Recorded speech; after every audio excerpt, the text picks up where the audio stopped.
नमस्कार दोस्तों, मैं हूं तारिणी प्रसाद और आप देख रहे हैं मेरा चैनल द तारिणी प्रसाद। सो दोस्तों, आज की इस वीडियो में हम आज देखने के लिए जा रहे हैं। फिलहाल दोस्तों, मैं अभी आसका में हूँ। सो आसका में प्रवाहित हो रहा है ये ऋषिकुलिया नदी। सो इस नदी में फिलहाल मैं अभी हूँ। इस साल जोड़ा सावन है, मतलब 2 महीने का सावन है। यहाँ से भक्तों ने भगवान शिव जी को जल अभिषेक करने के लिए यहाँ से जल लेते हैं एवं अपने डेस्टिनेशन मंदिर तक पैदल चलकर जाते हैं, जिनको हम बोलते हैं कौड़िया।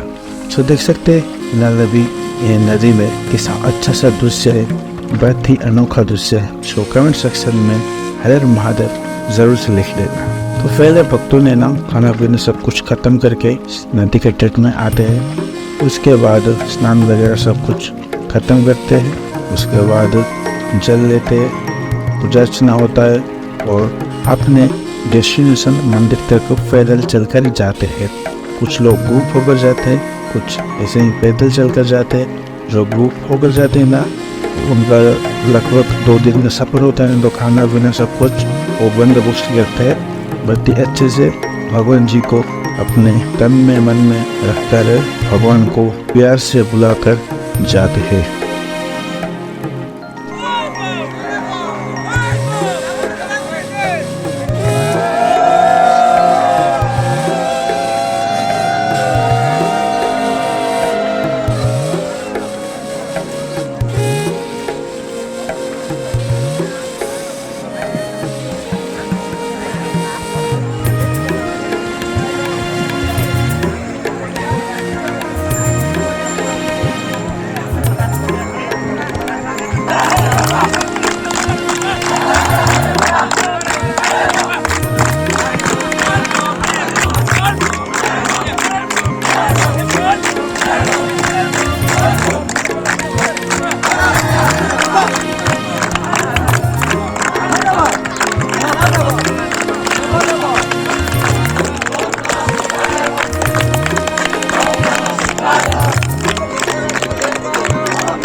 ऐसे ही कुछ यहाँ का रीति रिवाज है हमारे उड़ीसा और मतलब पूरे भारत में ऐसे कुछ होता है, तो देखने से बहुत ही अच्छा लगता है।